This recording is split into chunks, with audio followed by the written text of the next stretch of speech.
우리가 오늘 읽은 본문의 말씀은 마리아의 찬가로 유명한 말씀입니다. 영어로 Magnificat이라고 불리는 그런 찬가입니다. 이 말씀은 특별히 12월 달 예수님이 탄생하신 절기를 지키는 성탄절 설교에 적합한 본문이고 매우 많은 설교자들에게 사랑을 받는 말씀이기도 합니다.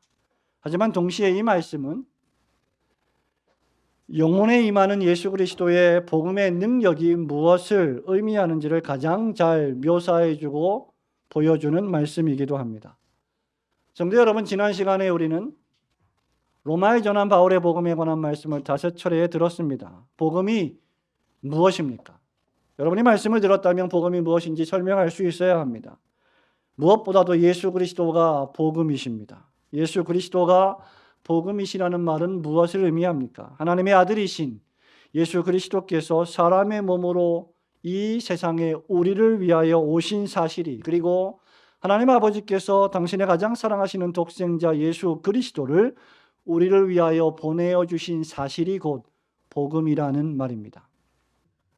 말씀 사경을 통하여 우리는 로마에 전한 바울의 복음에 대해 들었습니다. 로마서 1장에서 바울은 무엇보다도 복음이 무엇인지를 설명하며 로마서를 시작합니다. 사실 로마서 전체가 복음이라고 할 수 있을 것입니다. 특별히 복음은 로마서 1장 3절과 4절에 잘 정의되어 있습니다. 이 복음은 하나님이 선지자들을 통하여 그의 아들에 관하여 성경에 미리 약속하신 것이라. 그의 아들에 관하여 말하면 육신으로는 다윗의 혈통에서 나셨고 성결의 영으로는 죽은 자들 가운데서 부활하사 능력으로 하나님의 아들로 선포되셨으니 곧 우리 주 예수 그리스도시니라. 하나님의 아들이신 그리스도께서 저와 여러분과 같은 사람의 몸이 되어 오셔서 고난당하시고 우리의 죄 때문에 십자가에서 돌아가셨다가 다시 사흘 만에 부활하셨다는 이 놀라운 사실이 바로 우리에게 복음이라는 말입니다. 사경에는 그저 특별한 설교 한두 편 들었다는 것을 의미하지 않습니다. 매주일 설교도 마찬가지입니다. 사경회 때 들었던 복음의 말씀을 우리는 끊임없이 되새기고 묵상하고 곱씹어서 삶 속에서 복음의 역사하는 능력을 체험하며 실천하는 삶을 살아야 할 것입니다. 따라서 오늘 마리아의 찬가라 불리는 이 말씀을 통해서 마리아의 영혼에 울린 그 복음의 능력이 무엇인지를 살펴보면서 우리에게 동일하게 역사하시는 그 복음의 능력을 다시 한번 확인해 보기를 원합니다. 무엇보다도 복음은 이해되지 않는 일을 이해하게 만들고 불가능한 일을 가능하게 만들어 주시는 하나님의 능력입니다. 46절과 47절 말씀 우리 함께 읽어보겠습니다. 시작. 마리아가 이르되 내 영혼이 주를 찬양하며 내 마음이 하나님 내 구주를 기뻐하였음은. 47절에서 마리아는 지금 하나님을 찬양하며 기뻐하고 있습니다. 사실 이 기뻐한다라고 하는 이 단어는 매우 번역이 약한 단어입니다. 기뻐한다는 단어는 엄밀히 말하면 좋아서 어쩔 줄을 몰라 하는 감정의 상태를 뜻합니다. 이 본문을 가지고 몇 차례 설교한 마틴 로이드 존스 목사님의 Magnify the Lord라고 하는 책이 있는데 그 책이 이 내용을 아주 잘 설명해 주고 있습니다. 지금 마리아는 하나님이 너무 좋아서 어쩔 줄 몰라 하며 하나님을 경배하며 찬양하는 것입니다. 우리가 무엇인가 좋아하는 것을 발견했을 때 또는 좋아하는 사람을 만났을 때 그것이 어쩔 줄 몰라 좋아하는 상대일 경우에는 정말 어쩔 줄 모르게 좋은 그런 상태를 가리키는 것입니다. 하나님이 계시다는 것을 넘어서 하나님이 존재하시다는 것을 믿는다는 차원을 넘어서 그 하나님이 나의 아버지이시며 나의 아버지 되시는 그 하나님을 내가 즐거워하고 있다는 상태를 가리킵니다. 그런데 마리아가 처음부터 그랬던 것은 결코 아닙니다. 마리아는 비록 요셉과 정혼했지만 남자를 알지 못하는데 남자와 관계를 맺지 않았는데 임신을 했고 그 소식을 천사장 가브리엘을 통하여 들었습니다.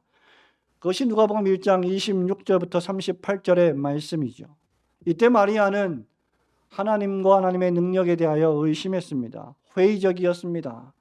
하나님의 능력을 믿지 못했습니다. 34절에 마리아가 말합니다. 나는 남자를 알지 못하는데 어찌 이런 일이 있으리까? 불가능합니다. 있을 수 없는 일입니다. 이해할 수 없는 일입니다. 라고 따져 물은 것입니다. 그때 천사장 가브리엘은 35절에서 이렇게 말합니다. 성령이 내게 임하시고 지극히 높으신 이의 능력이 너를 덮을 것이다. 그리고는 37절에서 대저 하나님의 모든 말씀은 능하지 못하심이 없느니라고 말해 주었습니다. 이에 마리아는 완전히 이해가 되지는 않지만 천사장 가브리엘의 말처럼 말씀대로 내게 이루어지이다라고 말하고는 엘리사벳을 방문했는데 성령에 충만한 엘리사벳이 마리아의 태중에 아이가 복되며 마리아가 복되다라고 말해 주었습니다. 그리고 이를 믿는 여자에게 복이 있도다라고 복을 선언해 주었습니다. 그것이 바로 39절부터 45절 우리가 방금 읽은 말씀 바로 전에 있는 말씀입니다. 그리고 나서 나오는 말씀이 바로 이 유명한 그리고 비범한 마리아의 찬가입니다. 이제 마리아는 내 영혼이 주를 찬양하며 내 마음이 내 구주를 기뻐한다고 노래하고 있습니다. 여러분 한번 따라해 보실까요? 내 영혼이 주를 찬양하며 내 마음이 내 구주를 기뻐합니다. 여기 마리아는 지금 분명히 자신의 영혼과 마음을 구분하며 사용하고 있습니다. 그 누구도 인간에게 영혼이 있다는 것을 부인할 수 없습니다. 확실한 건 여러분이 소유하고 있는 그 영혼이, 여러분 자체인 그 영혼이 진화론의 산물이 아니라 자연 발생적인 것이 아니라 하나님의 창조의 결과라는 사실입니다. 창세기 2장 7절에 하나님께서 흙으로 사람을 빚으시고 그 코에 생기를 불어넣으시니 생각하고 말하고 느끼고 이해하고 행동하는 생명이 된지라 살아있는 사람이 되었다라고 하나님의 말씀은 선언하고 있습니다. 여러분에게 벌어진 이 사실, 즉 하나님께서 나를 창조하셔서 사람이 되게 하셨음을 믿는다면 하나님이신 하나님의 아들이 사람이 되어 오신 이 일을 믿지 못할 이유는 하나도 없습니다. 반면에 여러분 이것을 믿지 못한다면 하나님이 사람이 되어 오신 것도 믿지 못하는 것입니다. 성도 여러분, 혼은 일반적으로 이성적이고 감정적인 능력을 가리킵니다. soul이라고 번역된 혼은 이성적이고 감정적인 능력을 가리키는데 반면에 그 다음 구절에 있는 마음으로 번역된 영은 지각의 기능입니다. 우리는 마음의 기능을 통해서 무엇인가 이해하고 행동합니다. 여러분들도 잘 알고 계시겠지만 신학생들이 신학교에 와서 조직신학을 배울 때 인간론을 배우게 됩니다. 인간론 중에 하나가 인간의 구성 요소인데 인간의 구성 요소 이론에는 크게 두 가지가 있습니다. 하나는 3분설이고 다른 하나는 2분설입니다. 3분설은 육체와 영과 혼 이렇게 세 개의 요소로 사람이 구성되어 있다는 설이고 2분설은 육체와 영이다 이렇게 말합니다. 2분설에도 영의 한 기능이 바로 혼이다 라고 주장하죠. 3분설은 영과 혼이 분리된 기능이라고 말하고 있지만 2분설은 영의 한 기능이 혼이다라고 주장하는 것입니다. 하지만 여러분, 이 본문의 말씀에 여러분이 귀를 기울이셔야 할 초점은 사람의 구성 요소가 3분설인지 2분설인지가 아닙니다. 중요한 것은 사람의 지성과 감정과 지각의 기능을 담당하는 그 마리아의 영혼과 마음이 모두 다 완전히 변했다는 사실입니다. 마리아에게 벌어진 이 일은 인간의 마음 중심 깊은 곳을 변화시키는 일이었습니다. 바로 이것이 마리아에게 벌어진 놀라운 일입니다. 마리아의 혼이, 마리아의 영이, 마리아의 마음이, 육체가 모두가 다 변화된 것입니다. 바로 이것이 예수 그리스도의 복음이 선포되어서 하나님의 성령께서 그 복음을 우리의 영혼 속에 역사하실 때 사람들에게 벌어지는 능력이요 변화입니다. 마리아가 이전에는 도무지 이해할 수 없었는데, 이해하지 못했는데, 그래서 내가 이해하지 못하지만 말씀대로 이루어지기를 바랍니다 라고 기도까지 했는데, 성령의 덮으시는 능력을 덧입고 하나님을 믿으니 모든 것을 받아들일 수 있고 이해할 수 있게 된 것입니다. 지금 마리아는 천사의 방문을 받고 엘리사벳의 축복을 받은 이후에 영과 혼과 마음의 깊은 곳까지 감동을 받고 깨달은 것입니다. 자신에게 벌어진 일이 하나님이 하신 일이라는 놀라운 사실을 마리아는 깨달은 것입니다. 하나님이 살아계시며 역사하는 분이심을 깨닫게 된 것입니다. 여러분, 이것이 일반적으로 하나님이 죄인을 중생시키실 때 발생하는 일입니다. 여러분이 하나님의 성령의 능력에 덮으심을 받고 죄를 회개하고 예수님을 영접하게 될 때 어떤 일이 벌어집니까? 여러분이 매일 보는 똑같은 하늘이고 매일 보는 똑같은 땅이지만 완전히 새로운 하늘과 완전히 새로운 땅이 되는 것입니다. 바로 하나님이 창조하신 세상으로 그 세상 하늘과 땅을 보는 것입니다.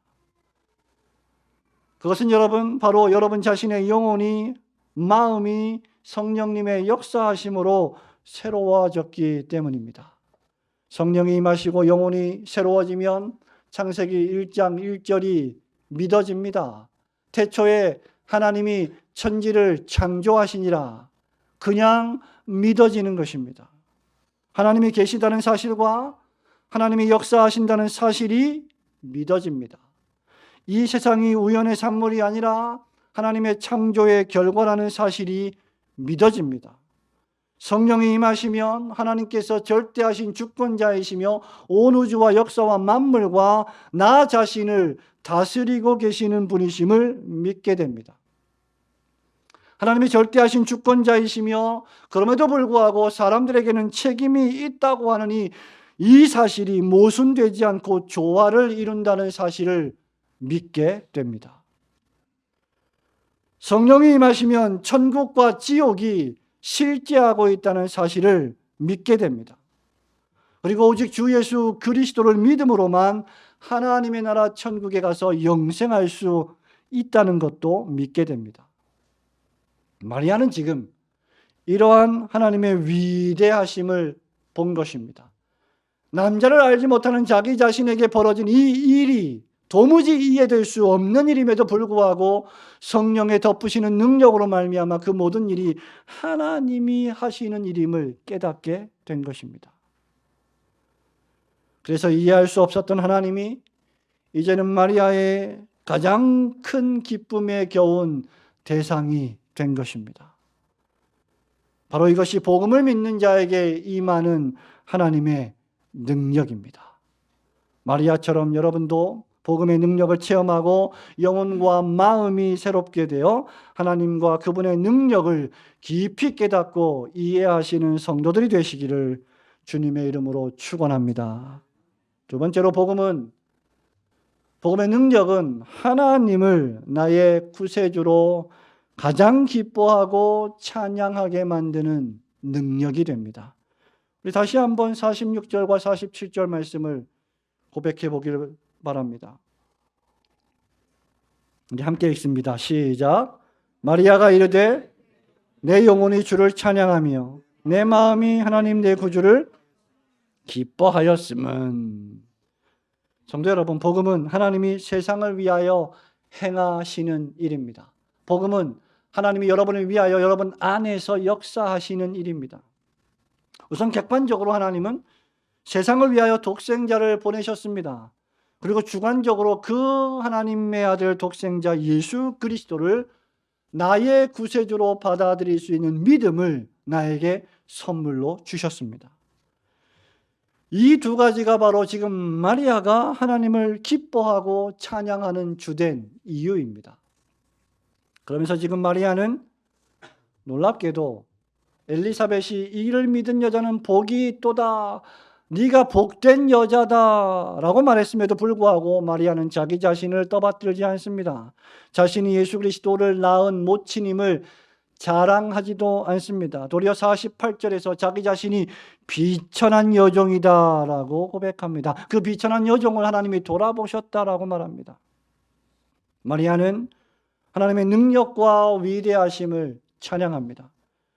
로마 가톨릭 교회는 이 부분에서 완전히 성경을 왜곡했습니다. 그들은 마리아 무죄교리를 만들어냈고 인간 마리아를 죄 없는 여자로 만들어 놓았고 신적인 반열에 올려놓고 우상처럼 숭배했습니다. 예수님께 기도해서 듣지 못하는, 들어줄 수 없는 일을 예수님의 모친 마리아에게 기도하면 들어주신다는 교리를 만들어냈습니다. 얼마나 신성모독적인 교리입니까?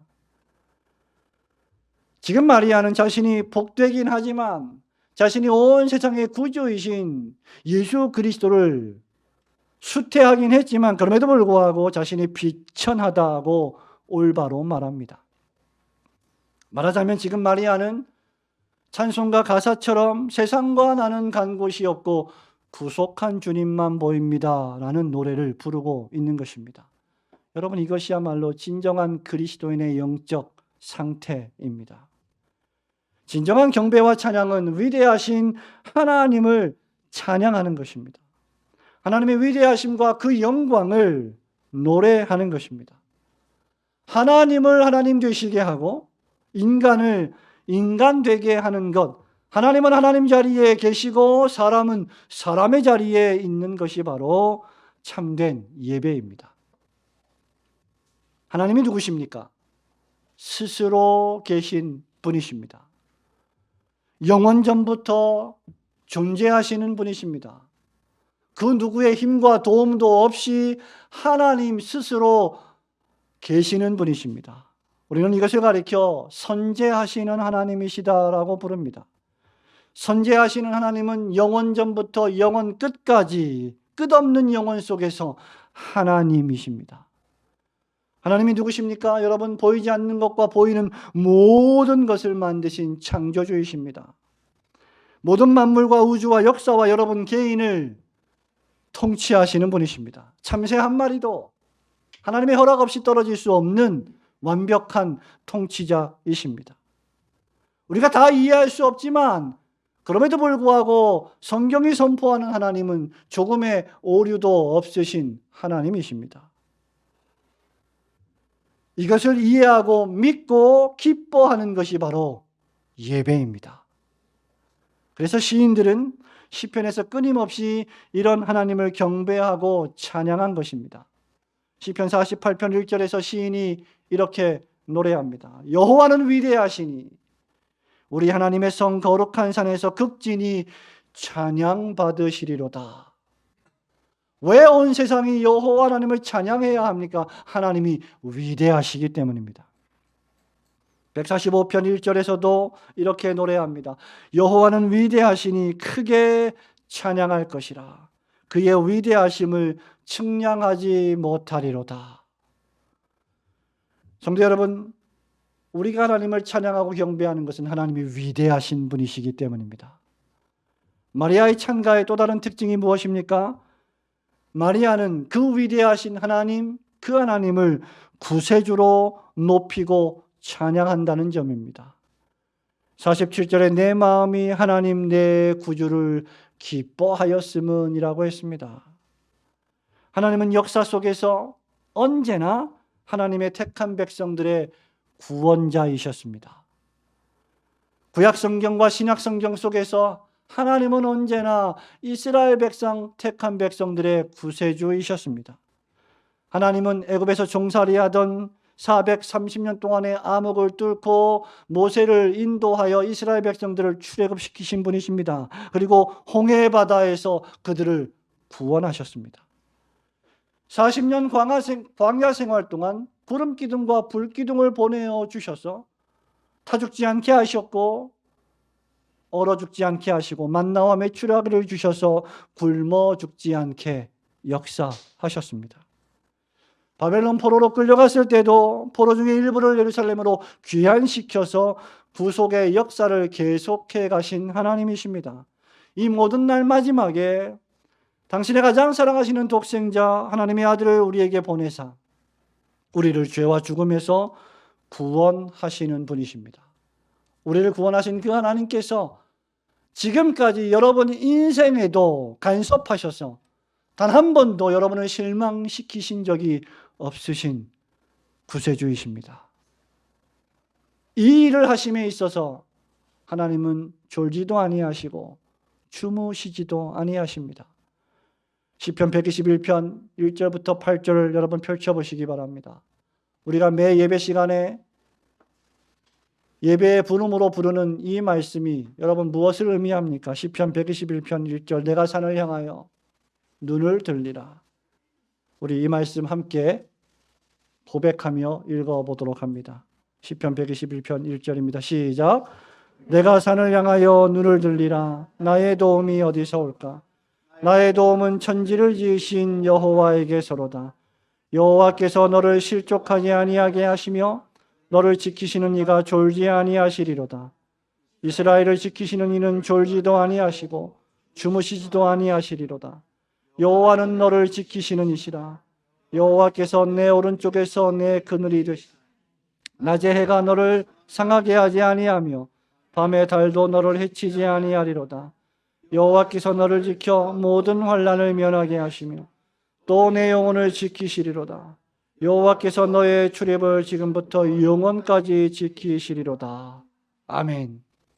성도 여러분, 이것을 믿는 사람들이 그리스도인들입니다. 세상에 전쟁이 벌어지고 세상에 이해할 수 없는 어떤 일이 벌어지든지 전쟁이든지 기근이든지 질병이든지 여러분 삶에 이해할 수 없는 사건과 사고가 넘친다 할지라도 하나님을 구주로 기뻐하는 신자는 원론적으로 아무 걱정을 하지 않습니다. 여호와께서 신자의 구세주요 목자이시기 때문입니다. 믿으시기를 주님의 이름으로 축원합니다. 여러분 이것을 모른다면 아직도 기독교 신앙의 깊이에 이르지 못한 것입니다. 찬송가 가사처럼 세상과 나는 간 곳이 없고 구속한 주만 보인다는 이 찬송의 의미가 무엇을 뜻하는지 모르는 것입니다. 바울은 이것을 로마서 8장 마지막 부분인 37절부터 이렇게 말합니다. 그러나 이 모든 일에 우리를 사랑하시는 이로 말미암아 우리가 넉넉히 이기느니라. 내가 확신하노니 사망이나 생명이나 천사들이나 권세자들이나 현재일이나 장래일이나 능력이나 높음이나 깊음이나 다른 어떤 피조물이라도 우리를 우리 주 그리스도 예수 안에 있는 하나님의 사랑에서 끊을 수 없으리라. 여러분 인생에 어떤 일이 벌어진다 해도 여러분은 안전합니다. 하나님이 어떻게 우리를 안전하게 도우십니까? 바로 그분의 전능하심으로 그렇게 하십니다. 여러분 49절 말씀을 함께 읽겠습니다. 시작. 능하신 이가 큰 일을 내게 행하셨으니 그 이름이 거룩하시며. 여러분 51절 말씀도 읽어보겠습니다. 51절 52절입니다. 시작. 그의 팔로 힘을 보이사 마음의 생각이 교만한 자들을 흩으셨고 권세 있는 자를 그 위에서 내리치셨으며 비천한 자를 높이셨고. 아멘. 하나님이 능하신 분이 아니시라면 우리의 구세주가 되실 수 없으십니다. 하나님이 능하신 분이 아니시라면 남자를 알지 못하는 마리아의 태에서 예수 그리스도를 태어나게 하실 수는 없으십니다. 하나님이 능하신 분이 아니시라면 100세 된 아브라함, 90세 된 사라에게 아들 이삭을 주실 수는 없으십니다. 하지만 하나님은 능하신 분이십니다. 하나님의 전능하심은 여러모로 무능력한 우리 인간들과 다릅니다. 우리의 부모들, 우리의 아버지들은 우리의 자녀들을 사랑합니다. 늘 안전하게 지키길 원하고 잘 양육하길 원합니다. 그러나 그럼에도 불구하고 우리는 24시간 365일 우리의 아이들을 안전하게 지킬 수 있는 능력이 없습니다. 그러나 우리의 아버지 하나님은 육신의 아버지의 부재에도 불구하고 우리의 자녀들을 영원토록 안전하게 지키시는 아버지이십니다. 세상은 노력하고 애쓰지만 세상을 구원하지 못하고 평화를 만들어내지 못합니다. 여러분 얼마나 더 여러분의 인생을 살아야 이것을 깨달으시겠습니까? 50년, 60년, 70년, 80년을 살아가면서 수없이 정권이 바뀌었고 수없이 대통령이 바뀌고 여당, 야당이 바뀌어도 과연 우리의 삶이 더 행복해지고 있습니까? 정치 때문에 말입니다. 물론 발전과 진보가 있겠지요. 사람이 죄를 회개하지 않고 구세주를 영접하지 않는 한 진정한 평화와 만족은 존재하지 않습니다. 그런데 바로 그 하나님께서 우리를 구하십니다. 구약의 역사를 보십시오. 하나님께서 얼마나 이스라엘을 위하여 끊임없이 싸우셨습니까? 얼마나 이스라엘을 괴롭히는 자들을 하나님은 멸망시키셨습니까? 여호와 하나님은 전쟁에 능하신 분이셨습니다. 더 나아가 오직 여호와 하나님만이 죄와 악을 몰아내고 이 세상의 불의를 몰아내고 심판하시며 의의 나라 진동하지 아니할 하나님의 나라를 완성시킬 수 있는 분이십니다. 여러분의 가정에 해결할 수 없는 모든 문제들을 하나님께서만 해결하실 수 있으십니다. 나실 구세주 예수 그리스도를 통해서 말입니다. 마리아는 지금 그것을 보고 느끼고 경험하고 있는 것입니다. 더욱이 그분은 49절에서 그 이름이 거룩하시다고 했습니다.